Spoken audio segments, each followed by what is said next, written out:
Hi guys, Craig Howard here, owner of Diablo CrossFit and Progressive Programming, along with head coach Jamie Lee.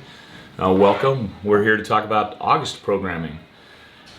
First, as we always do, we take a look back at July. July was a busy month in the gym. Surprisingly, summertime is usually our attendance falls off. We had higher attendance. In our PR board, I think we're setting a PR for our PR board. I looked at it yesterday. It's we still got a whole week to go. And it is full, which is really cool. Yeah. And it's pretty diverse as well. Yeah. But July progressions, just to review, July we focused on the squat clean, which was awesome, and then jerks separately as a secondary. And then with the one I really like, because I like making our members better at this, is rope climbs as the skill. And so we had PRs in all of those things. Yeah. PRs in front squats. Yep, PRs in front squats, because we did do it wasn't necessarily a focus, but that was something that we were going to build into the squat. Yeah, exactly. Yeah, and so it's neat to see. And then one of our workouts, damn you, was Fran, was a benchmark workout, and we had a bunch of PRs in Fran too. Yeah. People that didn't think, like they went into it thinking, I'm just going to do the workout, not stress about trying to do it fast, PR. Yep. And that was really neat to see. Yeah. And that's kind of a combination of all the work. It's a payoff from the month before, you know. I got lots of compliments on July's program and the workouts. A couple of fun ones was the 963 dumbbell one, which was deadlifts, cleans, and then thrusters unbroken. Yep. Each set. That was a neat one. And the other one that I got compliments on, I didn't think I would. I thought I'd get a lot of complaints, was the unknown time domains. Oh yeah. So in the month of July, we had a workout that was 3 different metcons: unknown time domains, unknown rest. Yeah, 3 different rounds. So it was double unders, pull-ups, and burpee box jump overs. Yeah. We can release the times now, but we didn't let out the times at all throughout the day. But our members were really good about keeping it a secret, so that's a fun way to build in variety into your programming and making it interesting for your members. Your coach has got to be disciplined. They got to stay on the clock. Got to know what's going on. They got to know what's going on, but it was a hell of a lot of fun, and it taught people something about pacing. So let's look at August. Our progressions. So our progressions for August, we are going to take off and build from our July's programming, from the cleans and then the jerks. We test a clean and jerk at the end of the month of July, and we're going to use that number into the month of August for our clean and jerk. So the clean jerk is going to be our primary focus for this month of August. Going from that, our secondary strength is going to be an overhead squat.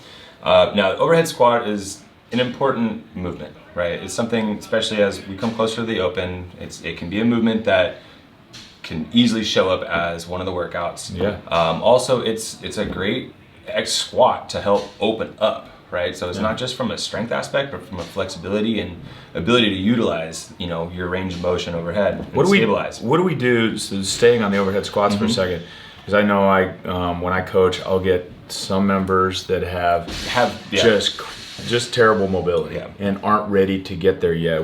Are they front squatting? For those, I always recommend know your risk versus reward, right? Is there an issue? Is there an injury? Is there a reason why we should not do overhead squats? And if that's the case, then skip the overhead squats and modify with a front squat. Okay. Otherwise, if it's just because you don't like it, I suggest you get over that and just work on it. Even if it's going from an empty bar, we're starting with a higher series of reps along with some positional work. So the idea is we're progressing into an overhead squat. We're not just starting right away with the overhead squat. Okay, that's cool. That's great, and it does make people better at that shoulder position with the active shoulders and the internal rotation. External rotation. Learning to avoid the internal rotation. It's all about learning body awareness. Right. Yeah. And if we don't go overhead, you don't balance, then we lose a lot of awareness that way. Got to take it outside of the comfort zone. Our skill this month is kind of almost a complement to what we did last month, rope climbs. And this will make people better rope climbs, toes to bar. Yep. So for the toes to bar progression, we're unlike the rope climb where we spent some time working through a series of progressions.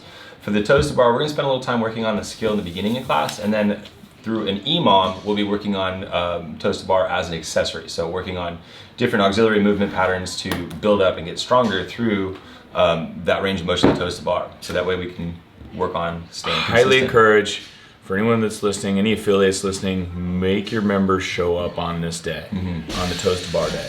Yes. These show up in the open, without a doubt. They will, the toe to bar will be in the open. And it is sometimes, it's sad for me to see members that I know have the enough mechanics, strength, and condition to do it, but can't do it. Yeah. And really all it takes is some of that progression work that we do to get them there. The progression work and also the positioning. Yeah. One thing I'll share that I find to be the biggest issue with people linking toes to bar is not starting directly underneath the bar. We get to the habit, especially in a workout in a Metcon where we get tired, we go to a single, right? Yeah. Easiest way to go single is you jump into the bar, you swing into your toe to bar. If you want to link them together, that's not a rhythm that you're going to be able to sustain. So starting under the bar and creating your swing with your body versus using your jump to create momentum, that makes all the difference right there. Yeah. And then commit to that second rep. And it's, I have a teen class that I coach 3 days a week, and we did toes to bar in the workout. There were about 3 or 4 teens that had never done them before. Yeah. That's exactly what they did. Like, they figured it out. Oh, yeah. They jumped into it. Jumped into the bar swing, and then all I did was coach them on how to reduce or eliminate the swing. Yeah. Yeah. It's the easiest way to develop the toes to bar if you're lacking on strength and range of motion. But if you want to excel on it, following these progressions with proper positioning will pay off. Cool. Notable workouts this month. We're doing CrossFit Girl, which is Nancy this month. So we're going to be running and overhead squats. Another reason why you should be practicing your overhead squats. Yeah, I need to do better at this workout. I'm going to give myself a little plug. In 2013, this was event 1 for Masters. Yeah. And I won this workout.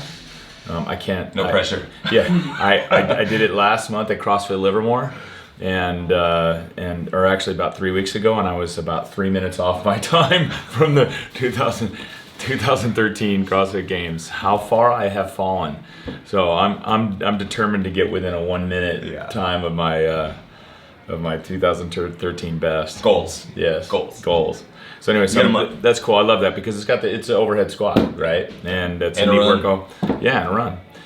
And then we're also doing clean and jerk 1 rep max. How do we approach that with our members, and who should be doing 1 rep max, really getting after it, and who shouldn't?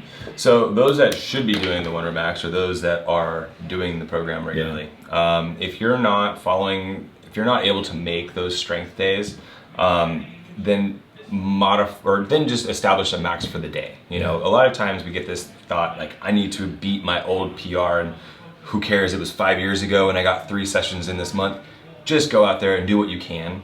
Not having that added pressure to max out, but to make it feel good. So one thing I always teach and remind my athletes is you have to have control of these movements because it's so technical, and once you lose control, we compensate. And it's not like we're training for the games right now, so there's no reason to risk your health and body for an extra 5 pounds. One of the things that I like to do in class, and most of our coaches do now with the 1 rep max, and something that I would advise for your affiliate because it makes it a lot of fun. Turn the music up, get people excited about the lift, and put everybody on the same clock. Yeah. Whether it's once every 2 minutes or 3 minutes, and I usually do 2.5 minutes. I usually go. I do it by feel. Yeah. Like I watch everybody go, and I'll set my rest time anywhere from 2 to 3 minutes, which is usually more than adequate time to get everybody to get their bar, get set, and have them lift at the same time. Energy levels high. Yeah. Chances for PR are high. I talk to them about the mental game, how to get ready, what to be thinking about as they're approaching the bar. I make everybody approach the bar 10 seconds before the clock turns over, and then 3, 2, 1, go, and it's impressive, and it's a lot of fun for your class. You make it somewhat of a pseudo competition. Yeah, and one thing too, as far as loading, get some light weights in. I can't emphasize enough of practice the mechanics and rehearse your sequence. Like you say, you approach the bar 10 seconds beforehand. Go through that in some rehearsal with some very light weights for multiple reps. And then when you start getting into your working sets, you're making bigger and larger jumps, but your technique has been fine-tuned during the warm-up. Jamie's right. If you watch Olympic lifters that lift, and even games athletes, they have the same approach. Yep. And you can put a stopwatch on top lifters as to when they walk to the bar, touch the bar, and lift. It's all it's very tight time frame. Yep. In answer to your or in response to your suggestion that the members that should do the progressions before coming, follow the program. We publish a calendar. I'm going to put it right here and then right here. I'm not sure my cameraman's going to edit this later, but this goes out every month, and we send this out. You can find it here, and then we send it out to our progressive programming affiliates. Put that out to your members and check off the little check boxes are for checking off the days that members should be showing up. Yeah. In doing those progressions. Yeah. So kind of a neat way to look at the month. That's it for me. Yeah. You have anything else? That'll do it. Hope we didn't run over. Yeah. Thanks, guys. Enjoy August. Have some fun clean jerks.